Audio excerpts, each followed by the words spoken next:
Welcome everybody to the Hot Tag Hooligans Wrestling Podcast Show with myself, Aaron, and Tom. Tonight, Aaron Silvers and J.R. Huffman are back here with us, and we're going to break down Fastlane that's happening this weekend in Indianapolis, Indiana, for this episode. And Aaron, let's start with you real quick because you're actually going to go to the show, correct? I'm actually not going to make it. I planned on it originally, but I'm not going to. Oh, so that was a terrible segue, and we apologize for that. It's all good. It's all good. The old shoot job gets in the way sometimes. So it does. It does. The old shoot job gets in the way sometimes. And let's talk about Fastlane though, because to me, I'll be honest, I feel like it's like the AEW's Wrestle Dream. It's kind of a thrown together pay-per-view here at the very last minute. Not to say that there's not some good matches. There wasn't a lot of good build, in my opinion, to this show that's upcoming. There's still some matches I assume that will be announced on Friday on SmackDown as well. So, Aaron, let's go back to you. When you're looking at the card overall right now, what are your immediate thoughts? right now, I kind of feel like I'm on the same boat as you. I think it's kind of thrown together, and we've got some of the matches that I don't much care for. To be honest with you, when I say that, I mean tag teams that are not really tag teams normally. We've got a few of those going on, which that seems to be the norm nowadays for some reason. I feel like we could have some better matches if we split some of those folks off. But right now, there's really maybe 3 matches that I'm looking forward to out of the card, and I'm kind of confused after last night. I thought 2 other matches were added to the show, but looking at things, it doesn't look like they were added. So I'm kind of confused by that. What matches did you think were added? So Ciampa Gunther, they are not being advertised on the card. And we've got Rhea Naya, which, again, we're assumed that they were on the card also, but that's not happening either. Yeah, I think Ciampa and Gunther actually went ahead and wrestled last night. They for the did. title. Also, they went ahead and ran through that match real quick, here's the thing. I think sometimes it's okay to do that if you're planning on giving some people some time. And they got 22 minutes last night, and they would not have got 22 minutes any other way. So I was okay with that match being last night. Yeah, it's like I said, they kind of threw some things together the last couple of weeks, and especially with the injuries that happened in the last couple of weeks too, with some of the matches like the Cena tag match and figuring out who his partner was going to be. And I really think that they tried to make it look like it wasn't a work, but I mean, I don't know if it was a work or not. I think there may have been some legit injuries that got in the way of what they planned. Tom, your thoughts on Fastlane? Well, there's a couple of matches I am excited for. I want to see the Street Profits and Lashley, and I didn't think I would ever say that I was looking forward to a Lashley match of any kind, just because I'm just not a big Lashley fan. But I like the dynamic between him and the Street Profits. So I'm curious to see how that goes. I mean, it's to me, it's a weird one because I feel like they really threw all that together. And I think the story is the Street Profits and Lashley, and it really has nothing to do with the LWO. But we'll just have to see how that plays out. And I am looking forward to Cody and Jay teaming together. I know not everybody's a fan of the thrown together tag teams, but I just think that'll be an interesting dynamic. Will they get along well? Is there, going forward, is there still any kind of animosity between Cody and Jay? Does Kevin Owens' his words about not trusting Jay, does that pop up at any point? Is there going to be any kind of friction there, or are they going to be the tag team champions for the next few months or whatever? Like to see what's going on in that match. Both of those matches I'm very excited for. JR? So I did a little bit more digging into that. I'm going to do a quick synopsis of what I'm looking forward to. The tag team with John Cena and LA Knight, and then Jimmy Uso and Solo. I don't see than somehow a mention of Roman Reigns, because he's got to come back sooner or later. I don't know if that's going to be his segue back into kind of the storyline. I could be wrong. But the one that's really interested me, and I made this up, so I don't know if this is going to happen. But Seth and Shinsuke, there's been a lot of buildup about this match. I think we're going to be swerved. I think Priest is going to cash in at the end of this, because this is the last man standing match. Nobody's going to see it coming, especially if the tag team championship happens and they lose the belts. Maybe he goes for that belt after that. I don't know. That's just something I came up with, and it's probably not going to happen, but it's just something I kind of dug into. I see the three-way with Io, Asuka, and Charlotte, Bayley doing some kind of interference and maybe lengthening their rivalry, something like that. I see the Cody and Jay tag team. I'm interested in seeing that. I think this is where Santos Escobar turns on Rey Mysterio with the LWO. I think something's going to come out of that. And again, if one or all of those happen, if I'll be satisfied with any of those or any kind of variation of it. But that's kind of my thoughts on Fastlane. And again, 5 matches is all I see. Surely to goodness there'll be at least a couple of more, and especially in the pre-show there'll be at least one. Okay, so let's break down those matches real quick. Let's give our predictions as far as we go. We got 5 matches as of this recording. Judgment Day tag team champions Balor and Priest versus Jey Uso and Cody Rhodes. Again, kind of thrown together a little bit. There's a lot of dynamics in this matchup for me. You still have Owens and Zayn's, still out on the outside. You also have the Drew McIntyre factor as well. He's not very happy with Cody Rhodes. He's not very happy with Jey Uso. He's becoming more and more heelish every single week. But JR, you just kind of mentioned that. It's kind of an interesting concept there. Because Dominic, if he doesn't win the title tonight, Rhea's basically told him not to come back, right? So let's just say, I kind of like what you said. Let's say that they do lose it, and they're all about the combust, but then at the end of the day, they're happy because Priest is the world champion. And that's how it could kind of go. I don't think Jey and Cody's going to win the belt, but I think it's going to be more of Drew instead of the other, because I'm really clamoring now for the Drew and Cody feud. That's the feud I want right now. I think it makes perfect sense. He's not going to hold it against Jey Uso. He's going to hold it against Cody for bringing Jey Uso in and basically taking his spot in a way. So I'm going to predict Judgment Day retains. Tom?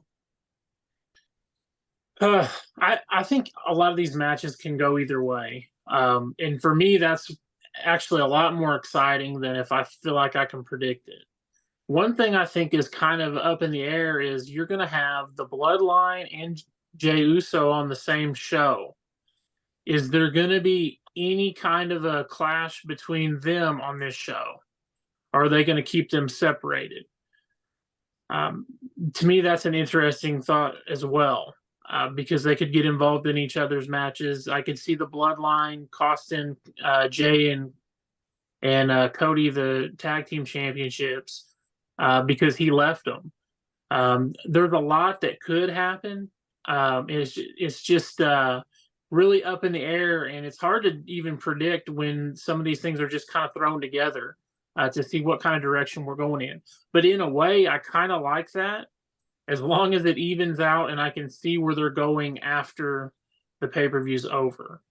But I do see a bunch of shenanigans going down in the women's match, and I think Io retains her title. And I think that unless Priest cashes in, I think that Rollins is going to beat Shinsuke. I just don't see them giving Shinsuke the championship. But if he did, it would be one of those moments for me where, I'll be like, okay, you got me. And those are always good too. I just don't see it happening. You just gave us your predictions for every match. Well, there's only 5. Well, I know, but we were going to break them all down separately.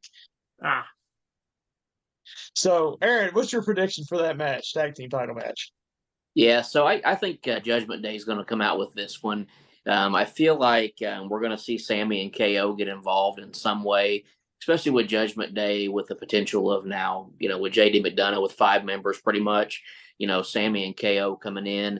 And I think we see a setup for Survivor Series, which is not too far down the road, which would make sense to me if this match were to go that way. If it doesn't go that way, again, I feel like a Cody and Jay tag team through together really doesn't make sense to me. I think that their bad blood is over. We've seen that a while back, and it's just, again, I'm not a big fan of tag teams thrown together. So we'll see what this ends up being, but again, Judgment Day I think retains in this one. JR, you mentioned how you thought it was going to kind of go down. You feel like Jay and Cody are going to win the titles, correct? Well, you all changed my mind. When you brought up Drew McIntyre, that changed everything. I kind of forgot about that. So I'm going to change my answer to that, and I'm going to go Judgment Day retains because it doesn't make sense. I think this is a one-off match with Cody and Jay. And it's okay. I mean, I'm allowed to change my mind, but you all kind of opened my eyes to that extra element. I was thinking of, as they call him, Funko Pop, JD McDonough. They said that's what he looks like, but I didn't think about Drew McIntyre. Definitely going to be the difference maker here. So I'm going Judgment Day for that one. All right, we'll go with the LWO against Lashley and the Profits. Again, they haven't said which 3 members of the LWO is even wrestling. It could be Ray with Wild and De La Cruz or Del Toro, sorry. Or it could be Santos involved. I mean, they didn't really signify which 3 members it was going to be. But I don't see any way LWO is going to win that match. I think this is a good chance for Lashley and the Profits to stake their claim a little bit more. Aaron, your thoughts? Yeah, so on this one here, I'm hoping I've been waiting for this for a while, but I'm hoping that somehow Carmelo Hayes makes a debut and joins up with the Profits and Bobby Lashley. That's a wish that I have that I think would make sense for his main roster debut. That would really set up a JR and I spoke about this a next level evolution, if you will, evolution 2.0. If we went something like that, so really be cool to see. I think Bobby and the Profits win this match, and I'm hoping again, like I said, that Carmelo makes a debut. Yeah. Yeah, I'm gonna see you on that better, and I'm gonna raise you one. I think MVP needs to come out with Carmelo Hayes, and they need to reform the evolution of the Hurt Business or whatever it is that you want to put that together. I would love to see that. If that does happen, then my prediction of Santos turning on them probably won't happen. But Ray's sitting on the U.S. title. So something's got to happen with that to add a storyline. So I still think that they're pushing towards Santos and Ray. But I see Lashley and Street Profits win. I just I feel like the Street Profits and Lashley really need a dominant performance together to really put their group on the map as an official group, something that we can look forward to going in from week to week. That they have a mission and they're going to be. I'm hoping that they're not going to be strict heels. I'm hoping that they're a dominant force. That's what I would like to see out of it. I don't want them to cheat to win. I want them to just be dominant. And I don't have an issue with anyone else joining them. But I just feel like when they start creating these groups, they just never last and they fizzle out. So I'm hoping that this trio will be very successful. So I don't know if I really want anyone to join them because I feel like that's just going to hurt them in the long run. Maybe another trio that they can feud with comes out of MVP having a different stable with Carmelo Hayes and maybe someone else. But we'll see how it goes. Just I'm really hoping for that dominant win. Aaron? Yeah, so again, I think Bobby and the Profits win this one. I'm a huge Profits fan anyway, before they joined up. But again, I think they're going to win clean. And to your point, Tom, I think it will be a dominant one, and I'm hoping anyway. Io versus Asuka versus Charlotte Flair for the SmackDown Women's Championship. I guess it's not considered the SmackDown Women's Championship anymore. It's called the WWE Women's Championship. Um, it's kind of a interesting matchup. It should be really good. I mean, all three of those ladies can really go. Hopefully, they don't get too clustered. I'm going to pick Io to win this match, and that's because Jade Cargill's on the horizon. And there's talk that she'll be at Fastlane, and it would make more sense for Io to maybe drop a belt to Jade. That way she could set up a feud with Charlotte or something like that later on down the road instead of rushing to something like that. But I'm going to go with Io retains. Aaron? Yeah, so I'm going to go with Io retaining in this one also. I feel like the outside interference possibility is going to be the deciding factor in this to make Io retain. To your point, it's going to be a great match because all three can go. A lot of debate with this one, but I still think Charlotte Flair is probably one of the greatest of all time that we've seen women wise at this point. Two things that I have also on the horizon, to your point too, Jade Cargill being there Saturday, and also allegedly Raw will be her home, is what I'm hearing tonight too. So I don't know what that will do, but either way, I think Io retains. Man, Nia Jackson, Jade Cargill on the same brand. Woo! Who would have thought? Right. No. Yeah. JR, go ahead. What's your thoughts on the women's title match? I don't sound like a broken record, but I'm gonna go with Io for the win as well. It's no secret. I love all three of these women. I love their abilities. Asuka's probably my favorite female wrestler going today. No doubt, I agree with Aaron. I'm gonna go ahead and say it, and it's my opinion, so I can stay with it. Charlotte is the greatest of all time. She will go down in history as one of the greatest of all time. Just going to be a really good match. And there's a lot of determining factors in here, but I got Io for the win. You picked Io earlier, correct? Yeah, I didn't think much about Jade, but that's an interesting wrench that could be thrown into that if they want to throw her into the mix early. I'd kind of heard that maybe she would go to NXT and do some things down there first before coming to the main roster. But, if they feel like she's ready for the main roster to just jump right in, I mean, it's a big difference going from one company to the other and being able to do the things that the new company expects you to do their way. So I would be a little surprised if it was jumped into that title picture. Even if it's just to distract whoever in the match to start a different feud, to be at that top caliber, just coming into a new company, I think that's going to be tough. But I'm excited for Jade to come to see what they can mold her into. She's got a great foundation to be a huge star, so very excited to see. John Cena and LA Knight versus the Bloodline, Jimmy Uso and Solo Sikoa. Talk about a match that makes zero sense. I mean, I thought Jimmy Uso was totally done with the Bloodline. I mean, he cost his brother a chance to have the title, but he's still okay with Roman having the title, basically, because he's still working for the Bloodline. I don't understand this whole ordeal. This match is strictly for LA Knight. I think it's try to see how he can do in a more high caliber match. It wouldn't shock me at all if John Cena is not there to really judge him and then report back what he thinks a little bit to the higher ups, because I do think LA Knight will get the victory here. He'll get the pin, and this will set up LA Knight versus Roman Reigns possibly for Survivor Series.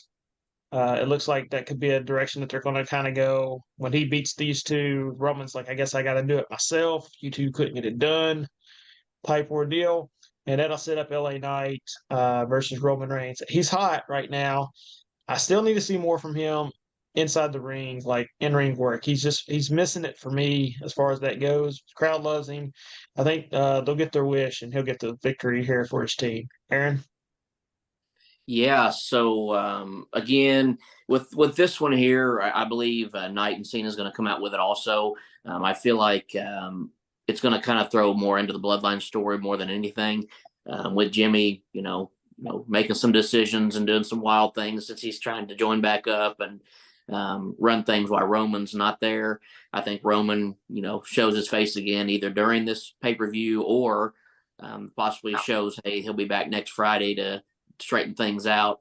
Because we got Survivor Series right around the corner here. Whether it's a singles match for Roman at Survivor Series or whether we see Bloodline take on somebody, I really hope if Knight, if they do something with Knight to the caliber of putting him against Roman, I really I hate to see it because I have a feeling it will be a feed him to Roman type deal, and I don't want to see his momentum lost because I feel like LA Knight is potentially the next Rock in this industry. I mean, I know his age is working against him right now, but he's second to none on the mic right now. Besides, MJF is the only other one that's giving him any kind of running on the mic, and his in-ring skills match. So I'm pretty excited about LA Knight. As you can tell, I'm wearing a shirt already. But Cena Knight in this match, and I'm wishing and hoping the best for LA Knight as it comes out of this Saturday. JR. Yeah, again, I agree with you all. Cena Knight over Jimmy and Solo. Cena has no reason to even be in the pinning predicament of this. LA Knight has to have that pin. I think it's kind of a safe way to put him in the spotlight and not throw him into a solo card, but tagging him up with him. And I think you're right. I think Cena is kind of an in-ring talent agent that's kind of seeing how he works up close. Is going to report back to upper management. And if anybody, if I want anybody, and I know that I've got the goods to tell Vince McMahon and the higher ups, hey, this kid is the next thing. Who better than John Cena? I mean, he's been the trademark and the poster boy for their measuring stick for a long time. So I think John Cena and LA Knight take this. Tom? So I really don't want LA Knight to go for Roman because I think it will kill everything that he's worked for. So I'm hoping that the Bloodline take the victory on this one somehow. I mean, surely they can cheat. That's all they ever do. So there's a way that they can figure out how to get the win. And if they get the win, then none of that other stuff matters. It's thrown together. I don't think any of it really matters. Maybe you can do something to find something for them to do closing in on Survivor Series, but I just keep LA Knight away from Roman Reigns because he's not going to win. And if he's not going to win, that defeats everything that he is. Because to Aaron's point, if there is something a little bit missing in his in-ring work, he needs to get that under control and fixed and show those pay-per-view main event matches and those kind of things before he ever gets put into a feud or anything with Roman Reigns. And because I think once he's there and he loses, I don't see him getting back to that point again. I don't think it'll be a situation like Cody, where Cody could at any point be put in that situation, and the crowd is right there. I think once LA Knight gets beat, it's done. I don't think he's got the time that Cody has. And so I would much rather him go after the other title on the other show if you're going to give him a title run, because I don't see him beating Roman. So to me, it makes more sense that the Bloodline get the win on this one. I don't think LA Knight's ready, period. I mean, that's just me. I mean, nothing against the guy. He works hard, but I just don't see I've never seen him at that level. And I get it. People can get hot, they can get pushed to that level. But I just feel like Father Time's gonna work against him before it's all said and done. I think he is who he is. He's been wrestling for 15 years, at least that's who he is. Yeah, sometimes it's hard to kind of change your style a little bit. Yeah, it never made no sense why they moved him over anyway. I thought he would be the perfect opponent for Seth. And then they flipped him over to the other brand, so it didn't make no sense to me. Final match, Nakamura versus Seth, last man standing. Uh, Seth just does nothing for me. Just does nothing for me. And to be honest, Nakamura is not the guy either. As much as I like Nakamura, uh, I, I guess Priest cashing in is where I'll go with this. I just maybe it's time. I really thought Priest would, not cash in, that he would never hold it. You know what I'm saying? That it would be a failed attempt. But the more I see the Judgment Day on my TV every single Monday night and how much they're getting pushed, I think it's possible that he does win it. And so I'm going to say somehow Damian Priest walks out of that match as your world champion. Aaron. I'm gonna go with a little different here. I think Shinsuke is gonna walk away with this one. I don't know that we're gonna see Priest cash in. I mean, if he does, great. I'm a huge Priest fan, always have been. He definitely deserves that. But in this match in particular, I think Shinsuke walks away with it to kind of put an end to him and Seth's feud. This is another match, just like the rest of them on this card to me, that there's a lot of what ifs, a lot of possibilities that can happen with these matches. They're not straightforward. None of these are straightforward matches. I don't know that anybody can really be spot on with their predictions with any of these matches this week. We could see some returns. We could see some debuts. We could see a cash in this case. I'm just very curious to watch this Saturday, but I'm going to go with my prediction being Shinsuke walking away with this because of the rumblings outside of WWE as a possibility of him showing up elsewhere with this belt and another promotion. So, What's the rumbling? the rumbling is a New Japan style match with the gentleman over there that they may see him with the WWE title doing kind of a not an actual event, but just him showing up at another promotion, being a WWE champion and facing this gentleman. So we'll see how that goes. Gotcha. Chair. I'm gonna go with Seth on this one. As I said before, I think somehow he's going to squeak it out. I'm going to stick with my prediction. I think he's going to be totally exhausted after this last man standing match, and Priest is going to cash in. I don't know if now that I've changed some of my predictions, if he'll have two belts, but I'm going to stick with that. Sooner or later, the closer we get to Royal Rumble, I think Logan Paul is going to show his head face again. I don't know when. Probably won't be till Survivor Series or after, maybe even the Royal Rumble. I don't know. But as you all were talking about surprises and twists, that just come to mind. But I'm going to stick with Seth over Shinsuke, Priest cashing in. Tom? Yeah, Seth has got to win this match, in my opinion. I won't be disappointed if Shinsuke wins. It'd be an interesting turn of events, and I won't be disappointed if there's a cash in. So in a way, I feel like we all win. And there's definitely a lot of possibilities that are going to be very, very interesting to watch and see how they play out. But I think if there is no shenanigans going on in this match, then I think Seth Rollins he retains his title. Awesome. Well, like I said, there could be some more matches announced over the weekend. Sometimes they just announce a match and there's no programming to back it. So we'll just have to see if they stick with the 5 matches. I find it hard to believe that there are only 5 matches. They'll at least add one more match somewhere on this card, I would assume. But it should give everyone a good chance to really have a good good match. And so that's what you kind of want when you go to a pay-per-view. You want to see the best matches you can possibly see.